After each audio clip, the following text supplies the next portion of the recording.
Hey YouTube, I'm SamuraiG89.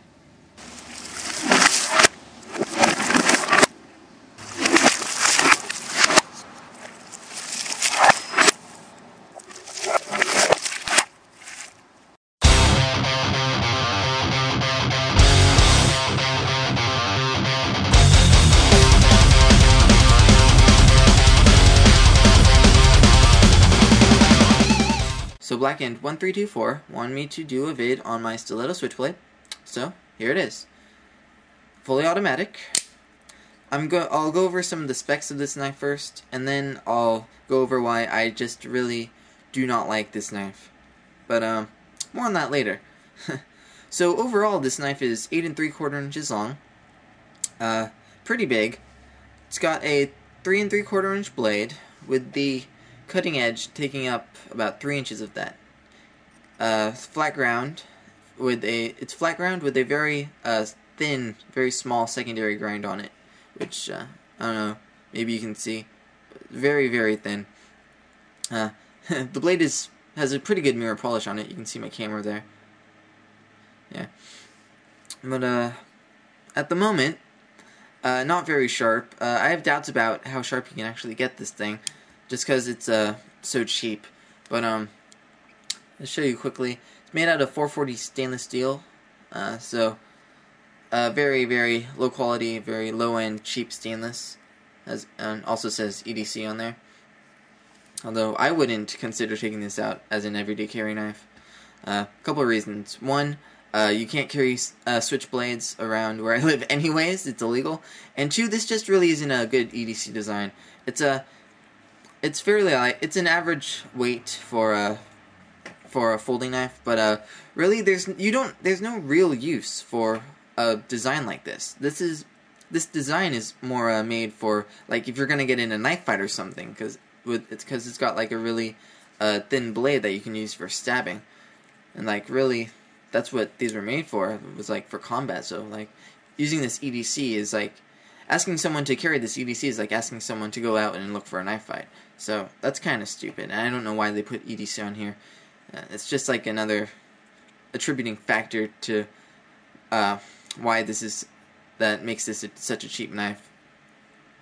Also, it has this little groove notch here for opening the blade up, for opening the knife when it's closed, but they shouldn't have that on a switchblade because it locks when it's closed. So there's really no reason for that to be on there.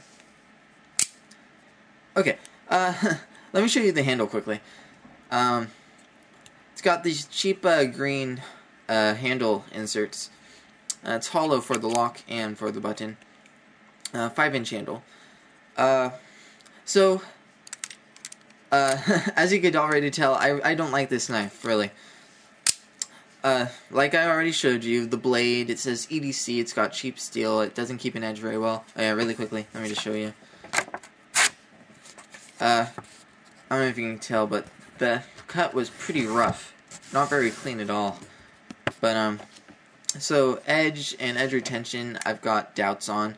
Thumb notch, nail notch, which you do not need on an automatic knife. And another thing, this is the lock, right? When it's down, you're supposed to be able to open it normally, so it opens normally. But when it's up, or at least, well, when it's up, it's supposed to lock the blade in place. Or what happens is that this is connected to a little piece of metal. The metal moves underneath the handle and blocks the button so you can't push the button down. Well, unfortunately, I dropped the knife maybe 1 or 2 feet off the ground when I was trying to put it or take it out of my pocket. And now, that does not stay in place anymore. So the lock completely broke. So again, it's a really, really cheap knife. If you don't know how these things work, this button attaches to a small piece of metal in here, which locks onto this hole when the knife is closed. Now, when you press this, it lifts the piece of metal up, thus releasing this hole, and there's a piece of metal in here, which is bent, and when you press the knife inside the handle, that presses back, and when you release the blade, then the force of that pushing back pushes the knife out, and that's how the knife gets deployed.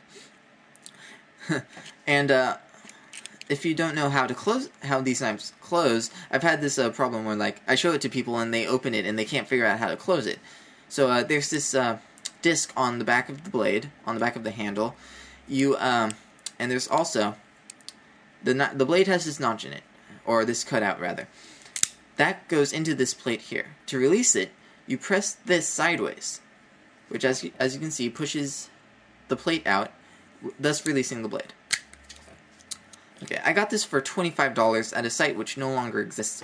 This is a very, very bad example of a stiletto switchblade. Very, very low quality. If you want to go get a switchblade, I wouldn't suggest it as a user knife. These are like, I would want to say knife fighting, but I don't want you to go get in knife fights. Please stay away from that. Be safe if you collect knives. I'm sure you already are. But basically, these are more like if you have a collection and you just want something flashy to show off, then this would be right for you. Really not a user knife. You could use it if you really wanted to, but I don't suggest it. But like I said, this is a very, very cheap version of this knife. There are higher end versions. Like I said, mine was $25. It's probably worth 10 or less. I paid way too much for it. But this was my first knife though, so that gives it some sentimental value. But you can get much better versions of this knife. So look around online if you want to get one. But I know there's not many ways that you can use to tell if it's a good quality or not. But try to find out as much as you can about the knife before you purchase it. Otherwise, you might be disappointed, like I did with this piece of crap. But anyways, that's pretty much my Stiletto switchblade. Hope you enjoyed the video, and I hope you enjoy the rest of your day. So until next time, see you later.